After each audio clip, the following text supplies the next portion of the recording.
David said that he was glad. Am I loud enough? It's like, yeah, that's good? Oh, okay. It just sounded a little quiet. Okay. Because you can't hear. David said he was glad when he said unto me, let us go to the house of the Lord, right? Oh, yeah, there we go. Okay. No, try not to blow anybody's eardrums here or anything, right? We don't need any more hospital visits. Anyway, all right. I'm not going to give you my title yet. I'm going to start first. And I'm starting in Esther, chapter 4. When Mordecai perceived all that was done, Mordecai rent his clothes and put on sackcloth with ashes and went out to the midst of the city and cried with a loud and bitter cry. So Esther's maids and her chamberlains came and told it her. And was the queen exceeding grieved, and she sent raiment to clothe Mordecai and to take away his sackcloth from him, but he received it not, and called Esther for Hatach, one of the king's chamberlains, whom he had appointed to attend unto her, and gave him a commandment to Mordecai to know what it was and why it was. Also he gave him the copy of the writing of the decree that was given at Shushan to destroy them, to show it unto Esther, and to declare it unto her, and to charge her she should go into the king to make supplication to him. I hate you. I hate you. Because you in my message, you are, oh, I dislike you right now. That's a joke, guy. I don't hate him, but he's in my message. He didn't even know what I was going to talk about today. We don't even do it. You're all, dude, I don't like you right now. Ignore the peanut gallery. They're sitting from the cheap seats and throwing cabbages at me. No, bro, I'm reading almost the same stuff. You'll see. You'll okay. see. Okay. Lordy, where was I at? Okay, to destroy them, to show it unto Esther, and to declare it to her, and to charge her she should go to the king to make supplication to him, and to make request before him for her people. Hatach came and told Esther the words of Mordecai. Again Esther spake to Hatach and told and gave him commandment unto Mordecai. All the king's servants and the people of the king's provinces do know that whosoever, whether man or woman, shall come unto the king in the inner court, who is not called, there's one law of his to put him to death, except such to whom the king shall hold out the golden scepter, that he may live. But I have not been called to come into the king these 30 days. They told to Mordecai Esther's words. Mordecai commanded to answer Esther, think not with thyself thou shalt escape in the king's house more than all the Jews. For if thou altogether hold thy peace at this time, then shall their enlargement and deliverance arise to the Jews from another place, but thou and thy father's house shall be destroyed. And who knoweth whether thou art come to the kingdom for such a time as this? And Esther bade them return Mordecai this answer. Go, gather together all the Jews that are present in Shushan, and fast ye for me, and neither eat nor drink 3 days, night or day. I also and my maidens will fast likewise, and so will I go unto the king, which is not according to the law, and if I perish, I perish.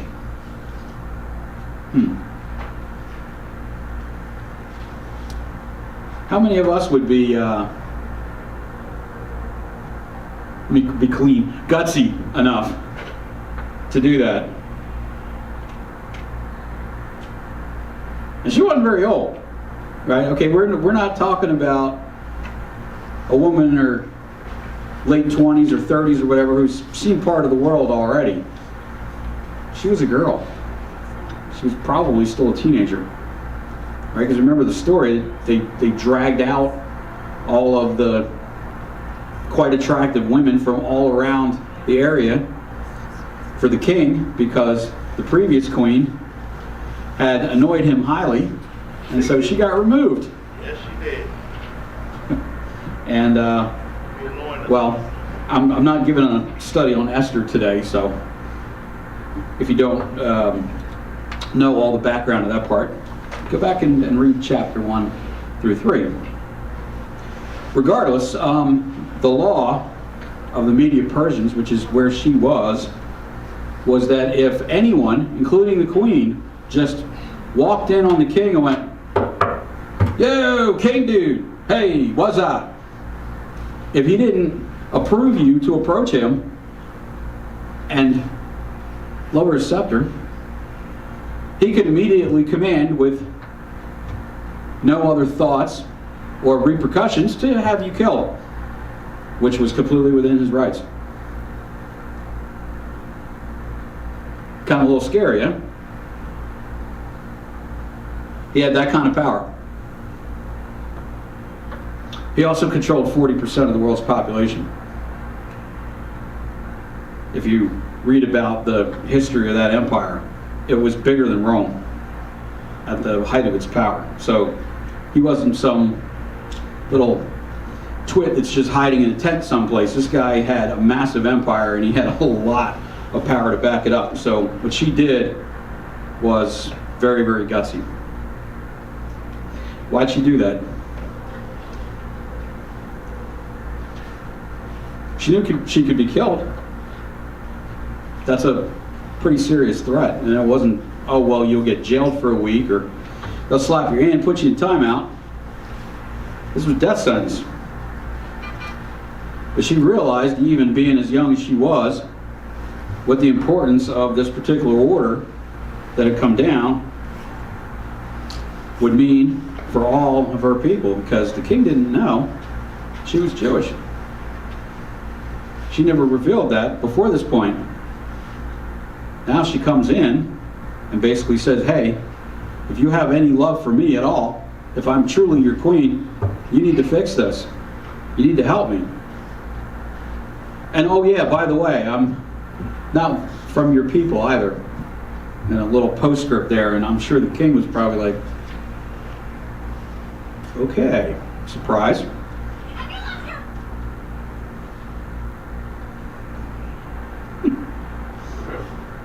Wow, the peanut gallery's getting louder back there. Yeah, I know. So my title is Leadership or Slavery. And you might be asking, how do those two have anything to do with each other? Well, actually, they, I think, have a lot to do with each other. Slavery is not a modern invention. It goes back pretty much to the beginning of man.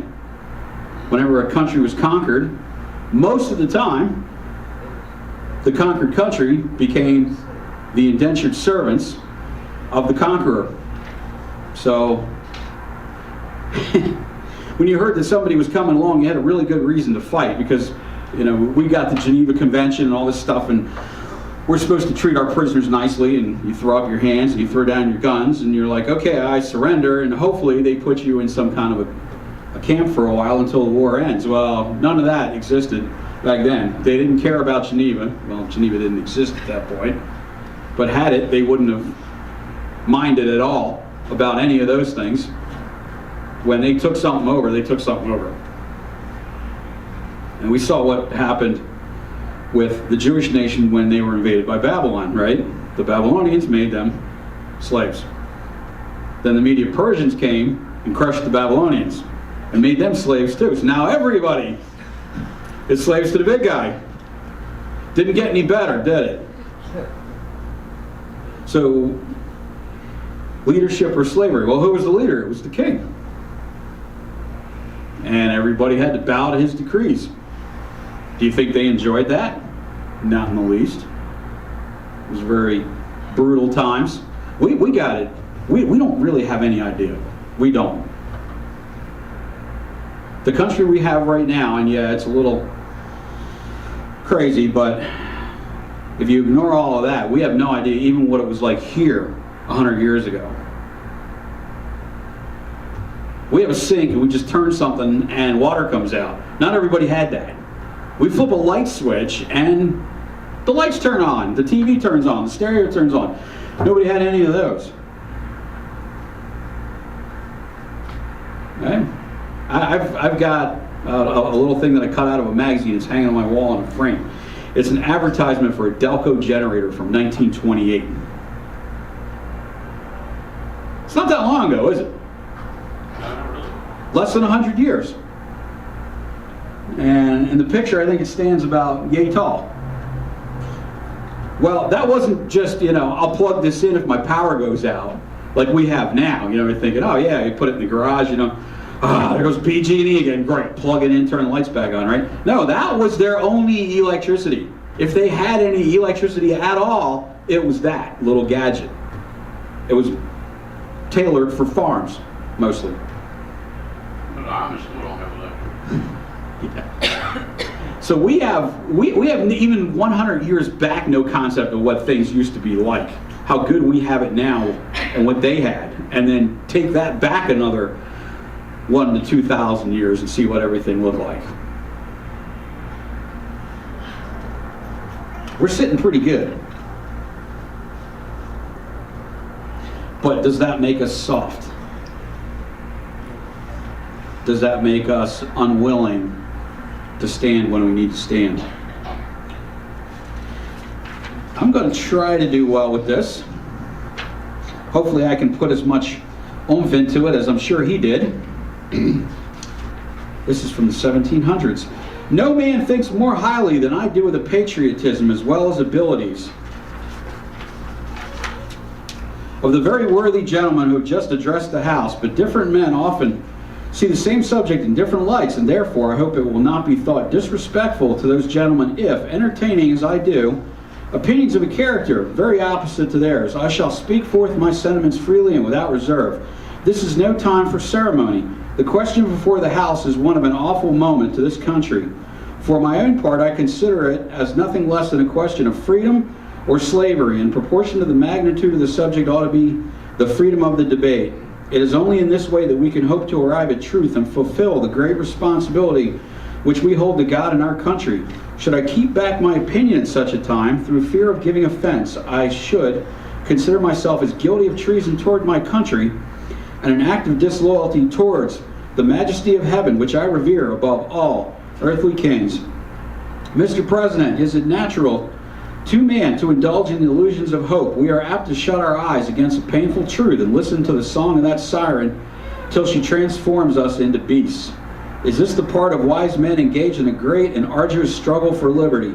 Are we disposed to be of the number of those who, having eyes, see not, and having ears, hear not, the things which so nearly concern their temporal salvation? For my part, whatever anguish of spirit it may cost, I am willing to know the whole truth, to know the worst, and to provide for it. I'm paraphrasing here too, because this is long. They tell us, sir, that we are weak, unable to cope with so formidable an adversary. But when shall we be stronger? Will it be next week or the next year? Will it be when we are totally disarmed, and when a British guard shall be stationed in every house? You could turn that around now and say the United States Army. Shall we gather strength by irresolution and inaction? Shall we acquire the means of effectual resistance by lying supinely on our backs and hugging the delusive phantom of hope until our enemies shall have bound us hand and foot? Sir, we are not weak if we make a proper use of those means which the God of nature hath placed in our power. The millions of people armed in the holy cause of liberty and in such a country as that which we possess are invincible by any force which our enemy can send against us. Besides, sir, we shall not fight our battle alone. There is a just God who presides over the destinies of nations and who will raise up friends to fight our battles for us. The battle, sir, is not to the strong alone. It's to the vigilant, the active, and the brave. Besides, sir, we have no election. If we were base enough to desire it, it is now too late to retire from the contest. There is no retreat but submission and slavery. Our chains are forged. Their clanking may be heard on the plains of Boston. War is inevitable, and let it come. I repeat, sir, let it come. It is in vain, sir, to extenuate the matter. Gentlemen may cry, peace, peace, but there is no peace. The war is actually begun. The next gale that sweeps from the north will bring to our ears the clash of resounding arms. Our brethren are already in the field. Why stand we here idle? What is it that gentlemen wish? What would they have? Is life so dear or peace so sweet as to be purchased at the price of chains and slavery? Forbid it, Almighty God. I know not what other course others may take, but as for me, give me liberty or give me death. Bet you heard that one in high school before, didn't you? Patrick Henry, 1775. So you might be like, well, what does that have to do with anything that you're sharing with us today?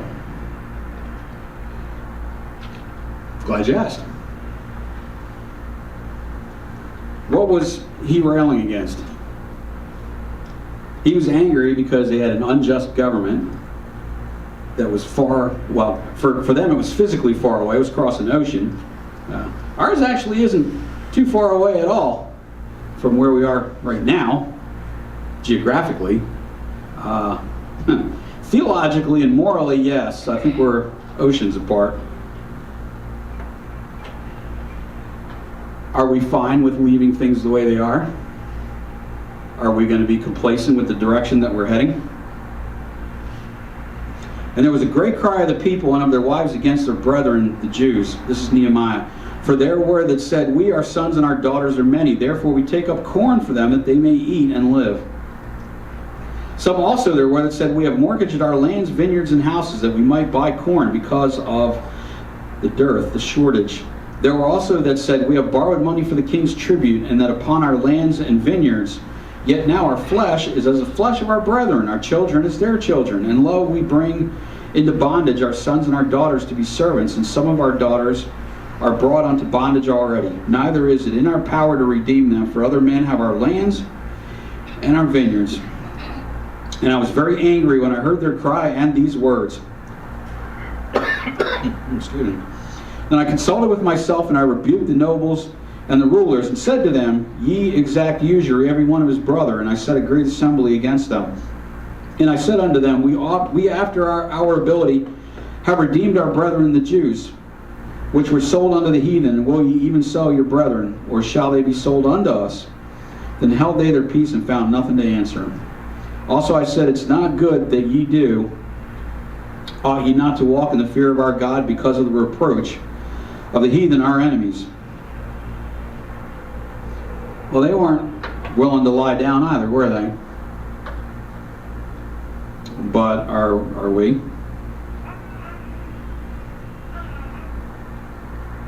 What started the Boston Tea Party?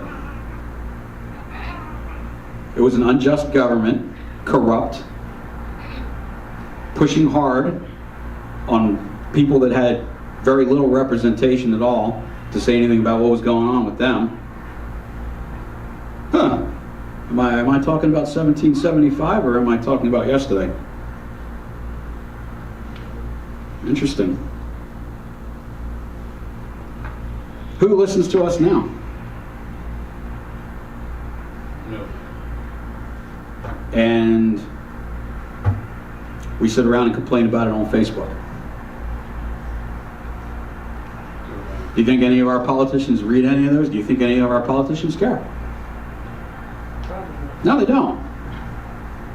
They're doing what they're doing, and if you don't believe me, here, let me tell you.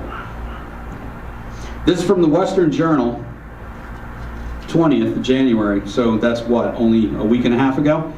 It was billed as legislation to ban so-called conversion therapy in Canada. Instead, the language is overly broad to the point where it could make preaching the basic tenets of sexual morality laid out in the Bible illegal in the country, not in a state, not in a county, in the entire country.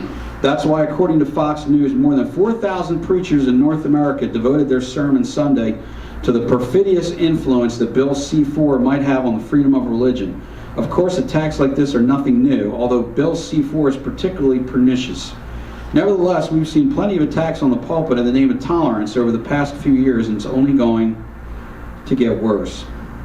Bill C-4 was fast-tracked through the Canadian Parliament without much debate last month and went into effect on the 8th of January. Gee, why do you think there would be no debate? They don't want anybody to know what they're doing. Where do we see that constantly? According to Canada's CTV, the bill includes wider-reaching vocabulary of what constitutes conversion therapy than what the federal government attempted to pass in the last parliament, and expands beyond the past proposal, which focused on outlawing the use of the practice against children. CBT's December 7th report neatly describes what proponents of the bill say they're banning. Conversion therapy, as it has been called, seeks to change a person's sexual orientation to heterosexual or gender identity to cisgender. It can include seeking to repress someone's non-heterosexual attraction or repressing a person's gender expression or non-CIS gender identity. In the bill's preamble, Bill C-4 says it's a myth that heterosexuality, cisgender, gender identity, and gender expression that conforms to the sex assigned to a person at birth are to be preferred over other orientations. So God's a fraud is what they're saying. You can be whatever you feel like. regardless of what your DNA actually says.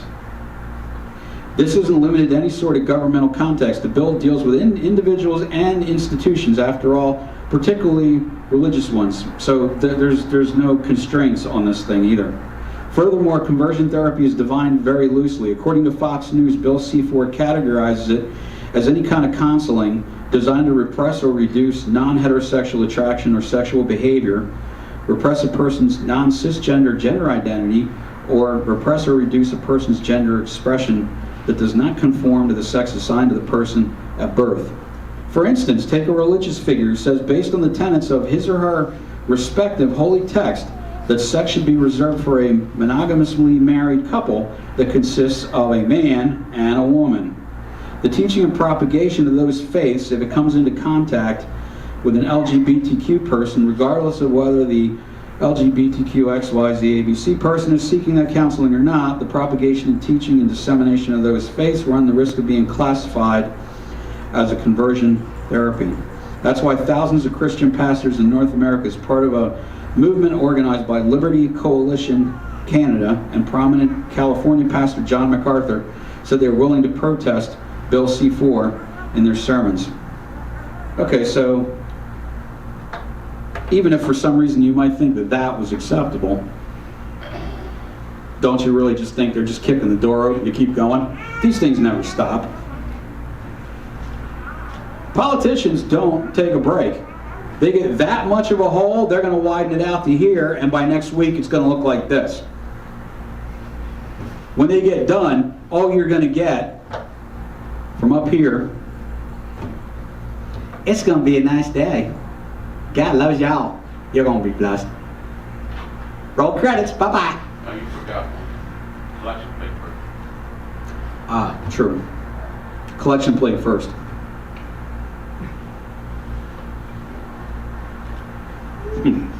Canada doesn't have the First and Second Amendments. That's specific to us. We have, in theory, one of the best governments in the world. I say in theory because everybody's ignoring it now. The Constitution gets trampled on when it gets in the way, but is upheld as this paragon of liberty when it's convenient. Like him or hate him, Obama said he couldn't do what he wanted to do because the Constitution was in the way. I say thank you, God, for the Constitution. You don't get to rewrite our government the whatever way you feel like. That is what they're still trying to do for who's all in there now. This is just part 2. We got a 4-year break. And when he had called the people unto him with his disciples also, he said to them, whosoever will come after me, let him deny himself and take up his cross and follow me. For whosoever will save his life shall lose it. Whosoever shall lose his life for my sake and the gospel's, the same shall save it. For what shall it profit a man if he shall gain the whole world and lose his own soul? Or what shall a man give in exchange for his soul? Whosoever therefore shall be ashamed of me and of my words in this adulterous and sinful generation, of him also shall the Son of Man be ashamed when he cometh in the glory of his Father with the holy angels.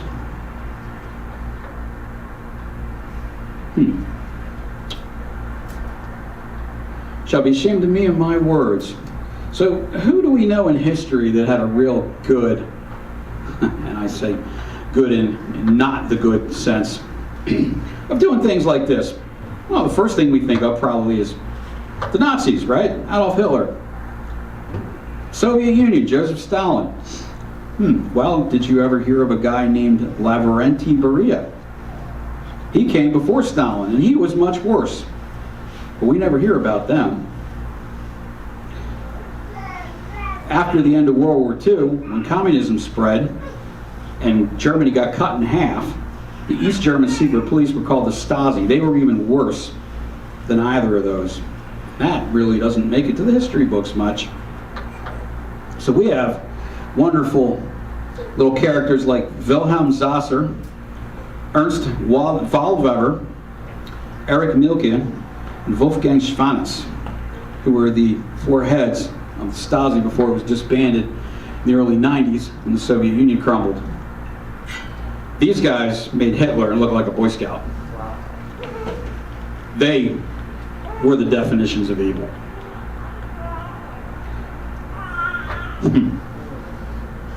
Then the word of the Lord came unto me, saying, Before I formed thee in the belly I knew thee, and before thou camest forth out of the womb I sanctified thee, and I ordained thee a prophet unto the nations.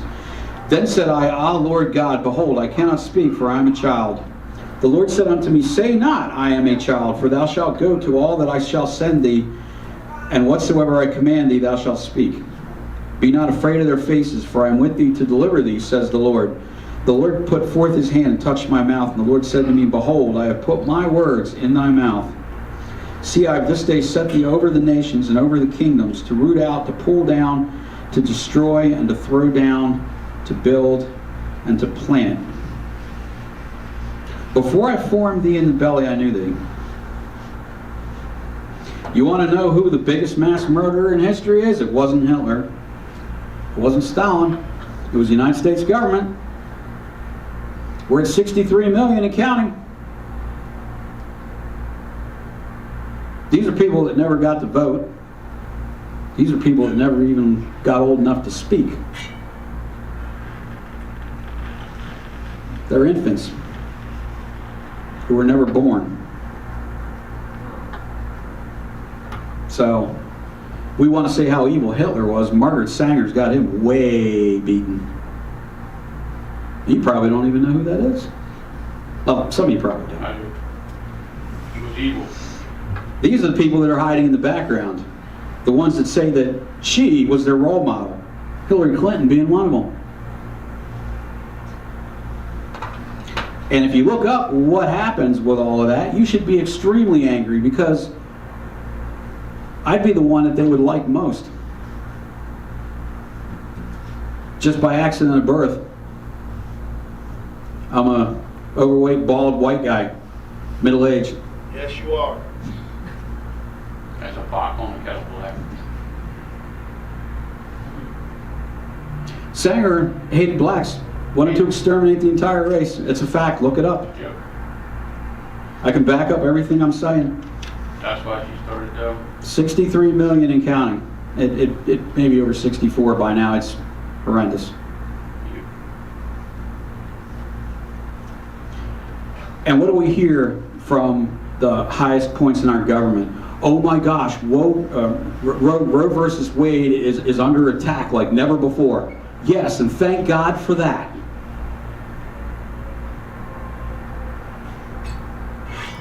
We've got all those babies' blood on our hands.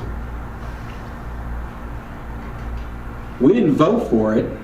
We didn't ask it to happen, but if we do nothing and stand by, then we're complicit in that crime. Never understand Planned Parenthood. Never did understand. She didn't plan nothing.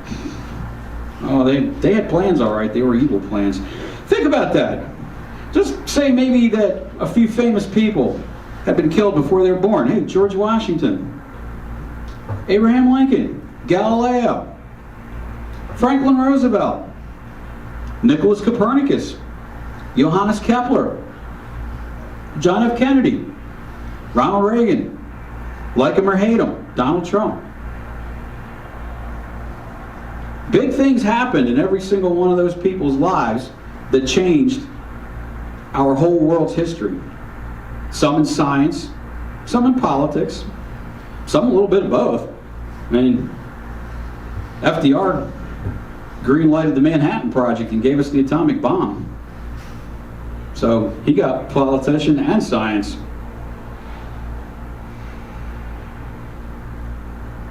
What if we just erased all those people from the history books because their parents decided that it was too inconvenient?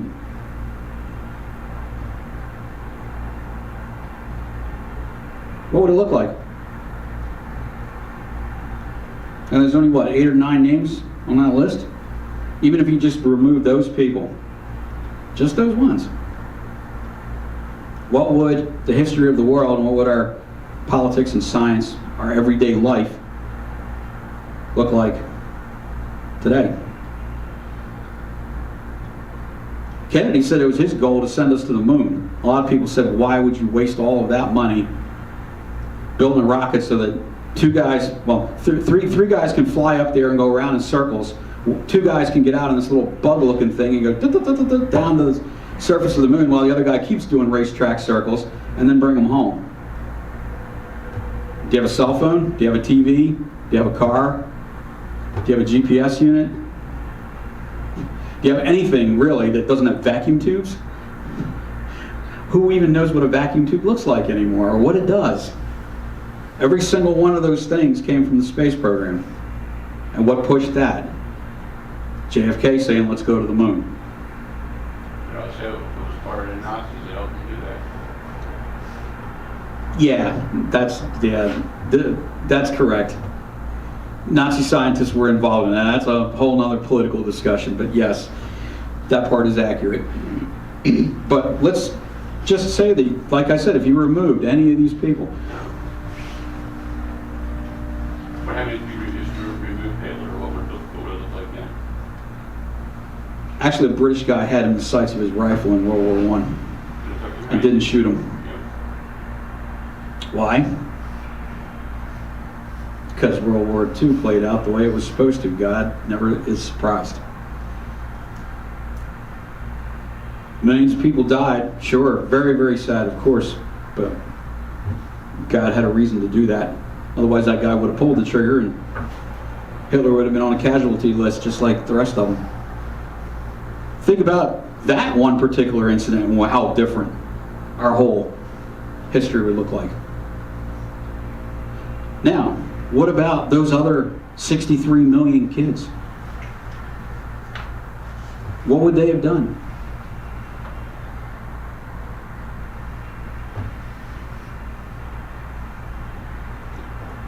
Who knows? Your parents always, well, maybe not always, but a lot of parents will tell you, you know, when you grow up, you can be president. Anybody can. Anybody that wants to. She'd tell your kid that now. Like, Well,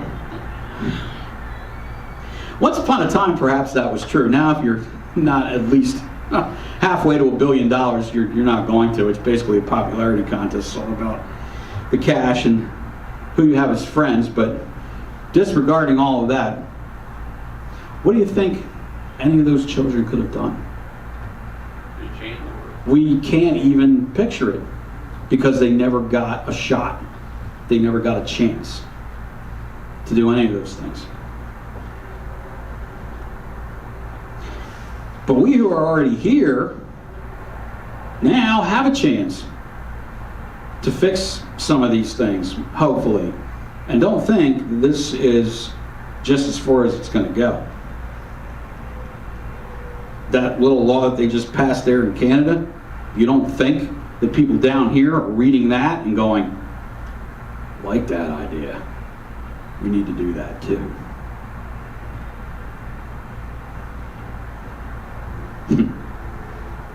In Washington State, there's already a law in the books. Don't know if it's been used at all. But I just saw this the other day. It was revealed by Liberty Counsel, who is a huge group of lawyers that's fighting government corruption,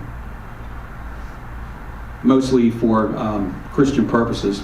They've been very active in the stuff that's been going on in Maine, which of course we hear a lot about because my wife's from there. And they have an extremely small population, but the way they're running the place, you'd think that half the United States lived there.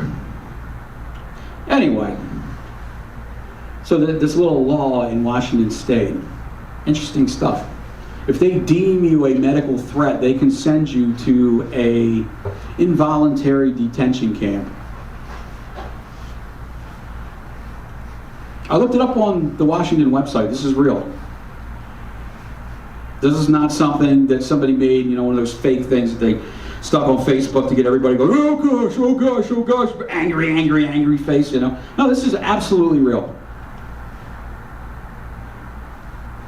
You could be detained up to 30 days for whatever, just because they don't like, well, they say it's because you present a medical threat. Really? Well, when are they going to start saying that talking against the government is a medical condition that's then a medical threat? Don't think it won't happen.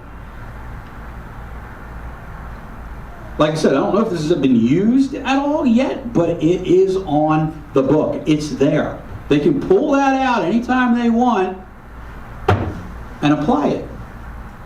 It's already applied in Australia. You can forget about having a trial. You can forget about getting your phone call. You can forget about letting your friends know where you are. You just disappear. Who does that sound like? This is the SS. Open up. You're Jewish. We're taking you.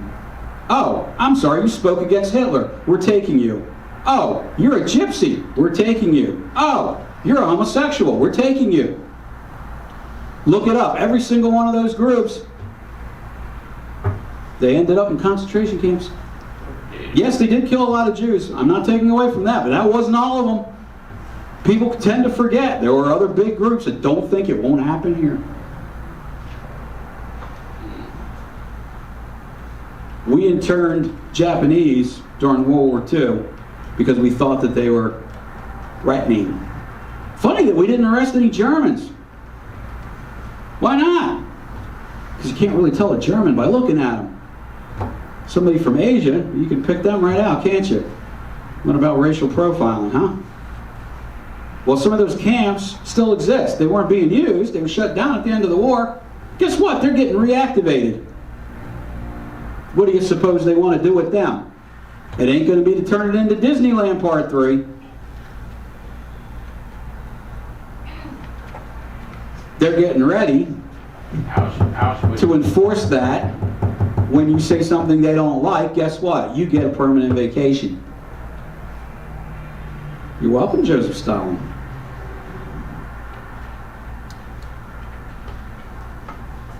So you might be like, wow, that's a whole boatload of bad news. Yeah, it is. And we can't do a whole lot about it. But I'm not going to go Democrat or Republican. I'm not going to go blue or red. I'm not going to go elephant or donkey. I'm just going to tell you that we have a chance at the end of this year to make changes when we vote. That is pretty much our only recourse. The Founding Fathers at least gave us that. If we don't exercise that, we're going to lose that too. And don't think that that won't happen, because there's already pieces in motion that are trying to do that. To make it a sham that we supposedly still have a two-party system. Nah, it'll be a dictatorship. We're going to be a banana republic. You know how the dictator always miraculously wins by 87%? You know, and the competitor either loses or just... You seen him lately? Man, I haven't seen him for weeks. Well, It's a new base. Unmarked grave in the jungle somewhere.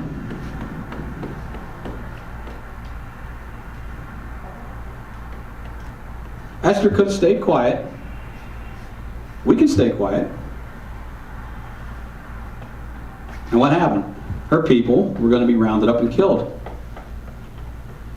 Because her uncle stood up and said something, and because she stood up and said something, the king passed a new decree. And the weird thing about the Medo-Persian Empire, you couldn't take away a decree that was already out there. It couldn't be rolled back, which is a lot different from our government. You can rescind the law. They couldn't do that. So his only recourse, even though he was king, you'd think, hey, this guy's God, right? He's got all power. No, his hands were still shackled by the rules of their empire. So all he could do was issue a second decree saying that the Jews could fight back, which they did. So some of them died. Some of the Medo-Persians died. But overall, the people were saved. And they still have a holiday for that. Purim, I believe, if I'm remembering correctly, is still on the Jewish calendar. I believe I have the right one. To recognize that fact from, what, thousands of years ago? So if they stood up and did something about it, we need to as well. Like I said, I'm not telling you what party to vote for. That's not my point. Politics in itself doesn't have anything to do with this. What's right and what's not right has everything to do with it. So who's standing for right are the people you need to vote for. I don't care what political affiliation they have. That doesn't mean anything. I don't care if your father voted, your grandfather voted, you're related to King Louis XII and he voted. I don't know. Doesn't matter. You got to look what's going on now and what can we change. Because if we stand around and just watch from the sidelines, it's going to be just like Esther doing nothing.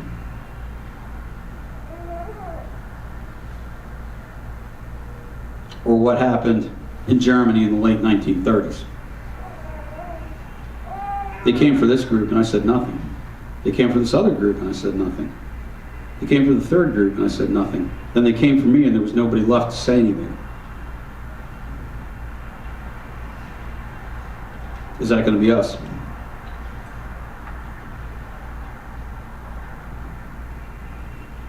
This probably is not going to be even close to one of my most popular messages, but I hope that it made a little bit of a difference.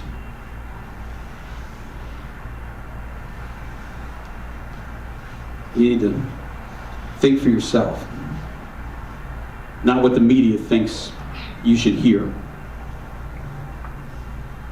Because for sure, that's not all of the news from either side.